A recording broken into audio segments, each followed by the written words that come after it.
Did you know that black comic characters used to be sidekicks to white superheroes? It took a very long time for black superheroes to get where they are today. Most black comic characters were only made for comic relief and followed many stereotypes. But now they are very well-known heroes with their own stories. In this documentary, we're going to tell the stories of how different artists and heroes have shaped the way we read comics today.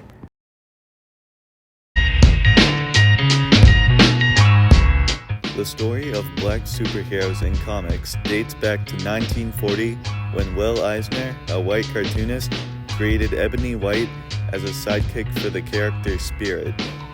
Ebony was a stereotypical character with balloon lips, big eyes, and spoke poor English. His name was a play on words since ebony means black. Eisner created Ebony simply for comic relief.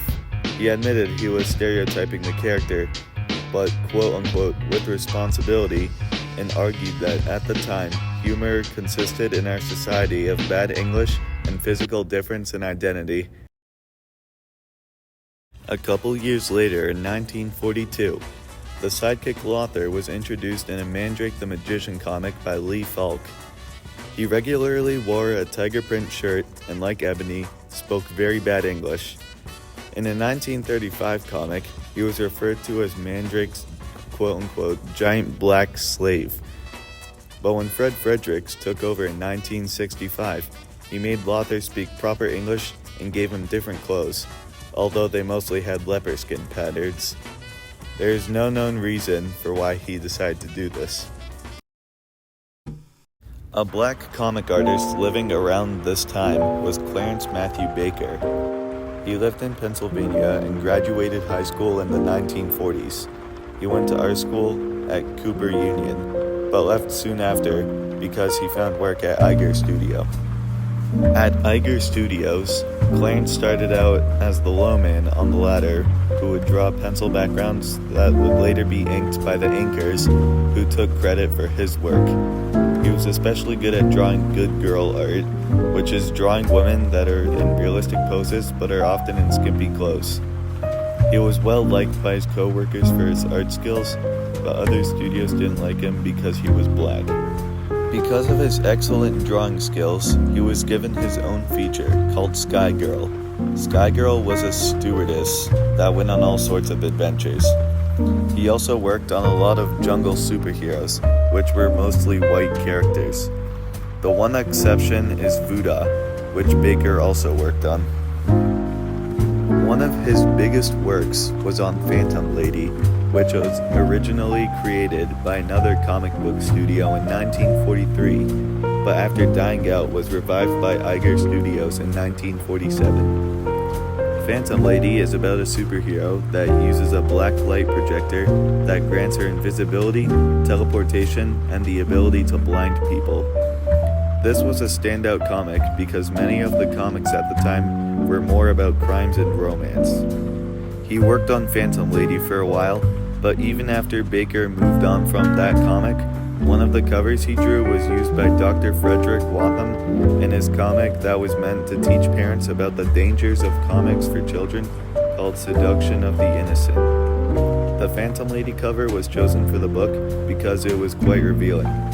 Watham's point was that the comic books were bad for kids, and his book uses Phantom Lady as a key example.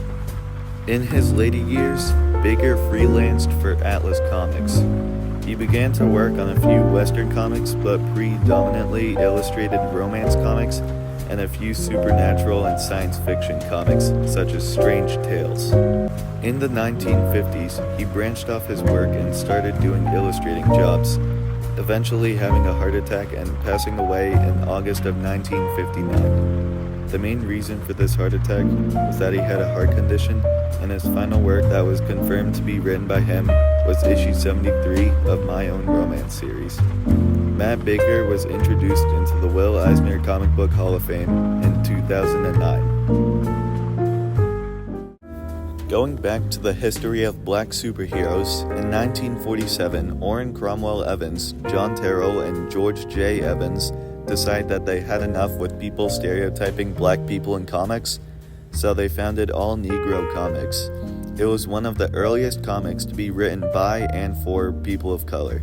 Its press run and distribution are unknown, but it was sold for 15 cents rather than 10, which was the price for most comics at the time.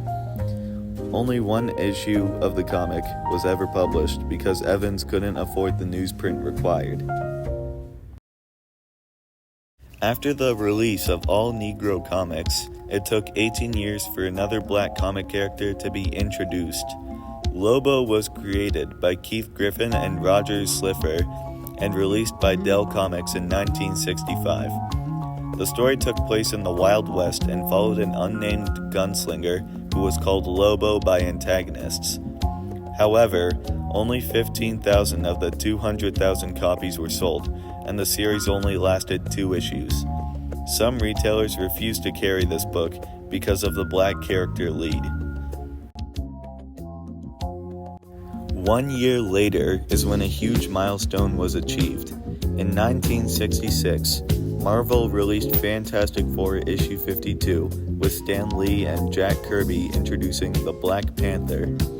The character's name caused a lot of controversy because a group named the Black Panther Party that was against police brutality and other issues for black citizens also existed at the time. A political activist organization, this led to his name being changed to the Black Leopard in Fantastic Four issue 119 in 1971. He appeared in Avengers number 99 as simply T'Challa, and in 1972's Daredevil issue 92, Jerry Conway changed the name back to Black Panther. Marvel's main competitor, DC, was also joining in on the representation. In 1967, when superhero movies were starting to be made, actress Eartha Kitt was cast as Catwoman in a Batman movie. This was surprising because Catwoman is almost always depicted as white in the comics. As the 1970s began, an increase of black superheroes was starting to appear. Falcon was introduced in 1969 in Captain America issue 117. Falcon was Captain America's ally and later became the new Captain America. 2 years later, Black Lightning was introduced in the first issue of his own comic book series in 1971. He was created by Jack Isabella and Trevor Von Eden. This made Black Lightning the first comic besides all Negro comics to be co-created by a person of color. In 1972, Luke Cage was introduced in Luke Cage Hero for Hire. This made Black Lightning and Luke Cage the first heroes of the blaxploitation era and some of the earliest black superhero lead characters. The blaxploitation era was a wave of independently produced, low-budget films to appeal to black audiences of the early 1970s. Some say this era was very positive because it helped with black empowerment, while others argued that it followed many stereotypes about black people. In 1975, Dave Cockrum and Len Wein teamed up to create Storm, introduced in Giant-Sized X-Men issue 1. Storm was a mutant that could control weather and descended from a long line of African witch priestesses. This made Storm the first lead character that was not only black, but female too. Lots of black superheroes were created afterwards, but some honorable mentions are Green Lantern in 1972, Nubia, Wonder Woman's sister in 1973, and Spawn in 1992. But something definitely worth talking about is the Black Panther movie. The Black Panther movie, released in 2018, was considered one of the biggest milestones for diversity and representation in films. The movie featured an almost fully black cast, male and female. The movie changed the perceptions of people's sense of leadership, race, and gender, and made Black Panther one of the most popular superheroes of all time. John Jennings is a scholar and an artist who created Blue Hand Mojo and co-created the comic book adaptation of the famous book Kindred. He is also the co-founder and organizer of the Black Comics Art Festival in San Francisco and the Schaumburg's Black Comic Book Festival. In an interview with Julian Chambliss, he was asked about the creative experience Blue Hand Mojo offers. In response, Jennings said, "The opportunity to do Kindred with my longtime collaborator Damian Duffy has been a remarkable experience. However, Blue Hand Mojo is totally my own creation from top to bottom. The experience of essentially collaborating with another writer is vastly different than controlling the entire narrative. With Mojo, I could make format changes, rearrange story elements, and enhance the narrative as I worked on it." Today, Black superheroes have expanded even further and are playing important roles and even starring in superhero TV shows. Some examples that Marvel Studios have done in the past few years are characters like Falcon, Princess Shuri, and Nick Fury. Falcon, who has been around for a long time, recently took the mantle of the new Captain America. This happened at the very end of Avengers Endgame, where after defeating Thanos, Captain America goes back in time to return the Infinity Stones. After he does this, he decides to stay in the past with his love interest Peggy and then grows old. This leads him giving the Falcon his shield and the title of the new Captain America. This all leads to the show Falcon and the Winter Soldier, where the Falcon, played by Anthony Mackie, takes over the role of Captain America and fights crime.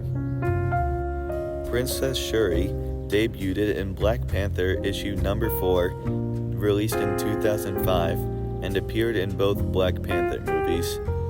Her role in the first Black Panther movie was to be a helping hand to T'Challa by inventing things for him to use during battle. Some examples are shoes that don't make noise when you step, and his suit, which can come out of a necklace and go around him.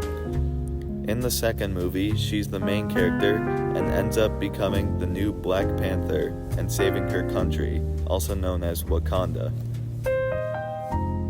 Nick Fury had his movie debut in the first Iron Man movie at the very end, released in 2005. From then on, Nick Fury, played by Samuel L. Jackson, has appeared in 12 Marvel movies.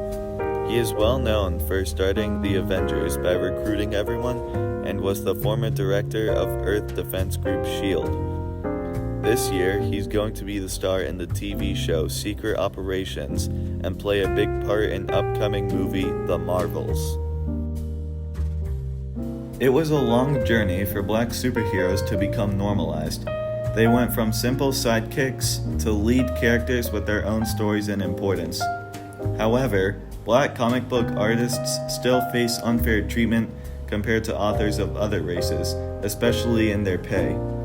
Black artists earn less, although there doesn't seem to be any clear evidence of how their work is less deserving. Comic book publishers need to pay equitable for the artists they employ.